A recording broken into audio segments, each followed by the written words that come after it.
At yun na nga guys, nakarating na nga kami sa aming kliyente at kinakross ko na rin siya at ngayon bubugahan ko na siya.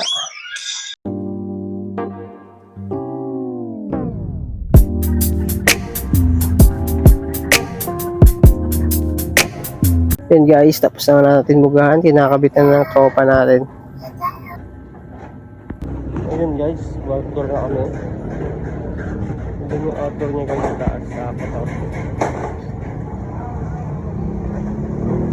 Set up na rin yung tropa natin yung ladder para makakita ko sa bubong. Doon kasi sa kabila di ako nakadaan. Gawa nang nakalak na yung gate.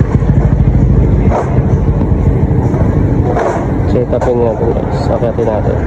Yun nga guys, ito na yung outdoor, nakakita tayo sa bubong. Doon tayo doon. Ano? Ako tawa ka.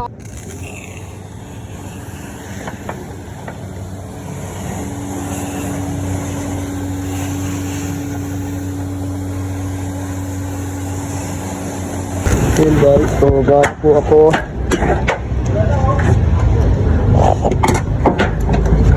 Dito ako naman guys. Yan dyan guys, napakaliit ng pwesto.